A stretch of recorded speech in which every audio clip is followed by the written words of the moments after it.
My name is Jacques, and I want to share with you a story that turned my life upside down. Let me introduce you to the characters first. I'm an ordinary guy working in an IT company. I love basketball and good beer.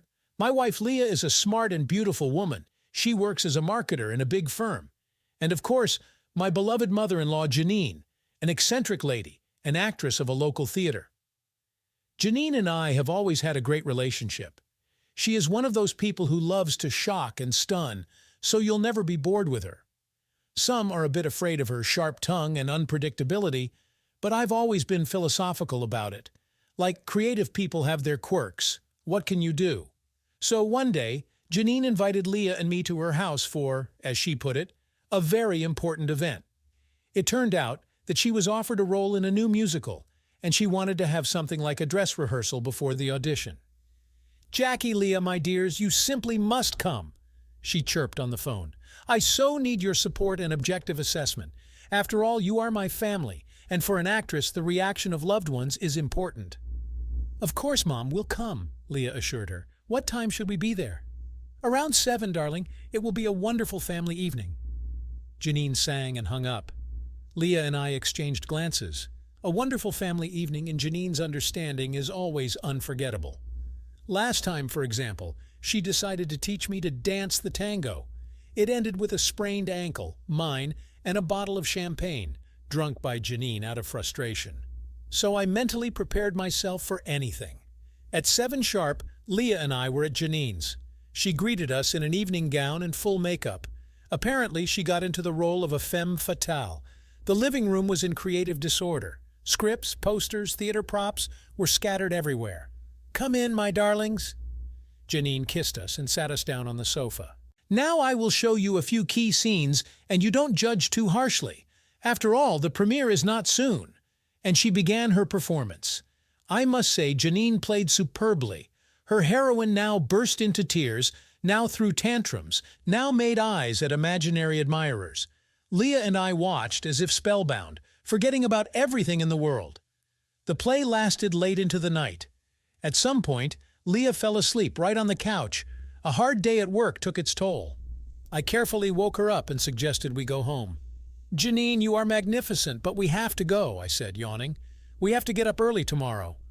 "Oh, my poor baby, you're exhausted," Janine sympathized, looking at the sleepy Leah. "Go home, get some rest, and Jacques and I will rehearse some more. Right, darling?" She winked at me slyly. I was confused. I actually wanted to sleep terribly, but I didn't want to offend Janine by refusing. "Of course, we'll rehearse." I squeezed out a smile. "You go, honey. I'll come later." Leah pecked me on the cheek and left, and Janine and I were left alone, and for some reason, it made me uneasy. "So where did we leave off?" Janine asked in a businesslike manner when the door closed behind Leah. "Ah, yes, the seduction scene." "Seduction?" I repeated, swallowing nervously. "Well, yes, mon cher, here my heroine seduces a young lover," Janine purred, coming up to me closely. "And it seems she's doing pretty well at it." With those words, she ran her hand over my chest. I felt myself blushing. I never thought I'd have to play the lover of my own mother-in-law, even if it was just pretend. "Janine, maybe we shouldn't," I began, but she put a finger to my lips. "Shh, darling, it's just a game," she whispered, wrapping her arms around my neck. "Relax and enjoy it." And she pressed her lips to mine in a passionate kiss. To say I was stunned is an understatement. Kissing my mother-in-law while my wife sleeps at home is a plot for a bad adult movie, not my real life. But my body betrayed me, responding to Janine's caresses. She was very skillful. No wonder she had been playing femme fatales for so many years. Clothes flew to the floor. The couch creaked under the weight of 2 entwined bodies. My mind sounded the alarm, but flesh had already taken over. What followed merged into a feverish, surreal dream. I remember hot sighs, nails scratching my back, the salty taste of skin. I remember being amazed at myself, and not being able, not wanting to stop. That night, Janine and I crossed all possible boundaries. And damn me, but I liked it. The morning greeted us with awkward silence. My first impulse was to jump up, apologize, and sneak away quietly. But Janine showed her acting skills again. "Good morning, mon amour," she purred, stretching like a cat. "What a wonderful night it was, wasn't it?" "Janine, listen, what happened?" I began, hurriedly pulling on my pants. "This won't happen again, okay? We just got carried away, it happens. Let's just forget about it." "Of course, darling," Janine agreed easily, putting on a robe. "You can consider it a private acting training. Everything will stay between us." She winked and blew me a kiss. I ran out of her apartment like a scalded cat. All the way home I was shaking, with fear, shame, and some wild primal arousal. The next few days passed relatively calmly. Leah and I lived our normal life, and I tried not to think about the incident with Janine. It didn't work very well. Memories of that night haunted me, awakening some dark, forbidden desires. Janine herself didn't make herself known either. I cowardly hoped that she had really decided to forget about what happened. After all, it was just a game, right? We got carried away, it happens. Now it's all in the past. As if. One fine evening the doorbell rang. Janine stood on the doorstep, all disheveled, eyes burning like a madwoman. "You!" she yelled from the threshold, pointing her finger at me. "You seduced me, you scoundrel! You took advantage of my weakness, my kindness! You just used me!" Half of the neighbors ran out at her scream. I grabbed Janine's hand and dragged her into the apartment before she woke up the whole building. "Janine, what are you talking about?" I hissed, closing the door. "You're the one who jumped on me." "Oh, so it's my fault?" Janine shrieked, wringing her hands theatrically.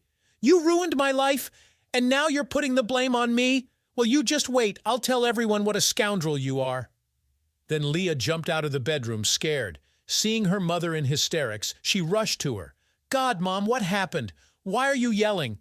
"Your husband is a bastard," Janine blurted out, sobbing theatrically. "He seduced me, right in my own home, and now he denies everything, the scumbag." Leah froze, not believing her ears. Slowly she turned to me. If looks could incinerate, I would have been a handful of ash by now. "Jacques, is this true?" my wife asked in an icy tone. "You slept with my mother?" "What? No, I didn't seduce her. It was all her." I stammered, realizing how pathetic my excuses sounded. Leah stared at me silently for a few seconds, and then she burst into such a tantrum that the neighbors didn't even come close. I won't quote everything I heard about myself and my brains. You can guess for yourself. In the end, Leah simply threw me out the door, promising divorce and eternal hellish torments. Stunned, crushed, I wandered aimlessly. "Well, Janine, way to go. And it was all by mutual consent, and now I'm a bastard and a scoundrel. So much for acting training, damn it." The next few days turned into hell. Leah refused to see me, didn't answer calls or messages. I stayed with friends, carefully avoiding mutual acquaintances. I didn't need the whole town gossiping about my feet. All this time I racked my brain how to get out of this situation. Admit to cheating with my mother-in-law? No way! So I had to convince Leah that Janine made it all up. After all, it's my word against hers. Seizing the moment when Leah wasn't home, I snuck into our apartment. I waited for my wife, and as soon as she entered, I almost threw myself at her feet. "Leah, darling, let me explain everything," I begged, grabbing her hands. "I swear I didn't touch your mother with a finger. It's all her sick fantasy." "Oh, really?" Leah grinned coldly. "And why would she fantasize about a night with her own son-in-law?" "You know your mother," I persuaded her hotly. "She has a professional deformation. She's always making things up, playing roles even in life. Just think about it. Am I capable of such a thing?" Leah hesitated. I could see in her eyes that she really wanted to believe me. I kept pressing. Remember how she threw jealous fits with her exes, how she accused them of affairs that didn't happen. It's her signature move, to throw a tantrum over nothing. "But why would she accuse you?" Leah asked, not so sure now. "How the hell should I know?" I exclaimed. "Maybe it's some twisted way to test our feelings. Or maybe she just wanted some drama. An actress mother-in-law is a diagnosis." For another half hour I spoke, coming up with more and more arguments in my favor. And finally Leah relented, reluctantly, forcibly. But she agreed that she didn't believe in my guilt. We made up, and life seemed to return to its usual course. Only my soul felt vile and disgusting. Yes, I managed to wriggle out, to save my family. But at what cost? Now I was lying to my wife, making my mother-in-law out to be a lying drama queen, and I turned out to be the ultimate scoundrel and traitor. But even this guilt was easier than the memories of that night with Janine. No matter how much I tried to banish these thoughts, I kept catching myself wanting to do it again. To feel the heat of her body again, to hear her passionate whisper, to lose myself in her embrace. God, what's wrong with me? I love Leah. We have a wonderful family. Why do I need these deceitful, unworthy fantasies? Janine is my wife's mother. Whatever our relationship, what happened between us is dirty and wrong. Since then, Janine and I haven't seen each other. She vanished as if into thin air. No calls, no visits, even stopped inviting us over. Leah decided that Mom was just very offended by our accusations of lying. I didn't dissuade her. Sometimes I think, what if it happens again? If Janine tries to seduce me again or somehow ruin our family? Will I resist temptation? Will I restrain myself? I don't know. I hope so, but deep down I'm afraid not. One thing I know for sure. I will remember that night with Janine for the rest of my life. The night that opened up such abysses of my own soul that I never suspected. And whatever happens next, however my family life turns out, I will take this secret to my grave. To no one, not even to myself, will I admit that that crazy, desperate passion with my mother-in-law was the most intense experience of my life. That with no woman, even with my beloved wife, have I felt anything like it. That sometimes in the pre-dawn slumber, when dreams mingle with reality, I relive those heated moments again. And I wake up with a pounding heart and a feeling of irreparable loss. I guess I'm just a weakling and a scumbag, an unworthy husband and son-in-law. I deserve contempt and curses, but I can't help myself. Desire, once let loose, can't be driven back. It will always be with me, like a brand, like a reminder of my own baseness. And yet, as much as my conscience torments me, somewhere deep in my soul I cherish the hope that someday it will happen again. That Janine will appear on the threshold of my house again, beautiful and vicious, and draw me into a vortex of passion. And damn me, but I won't be able to refuse her. That's the story, folks. The story of a seemingly ordinary guy who committed a terrible, unforgivable act. Judge me, despise me, I deserve it.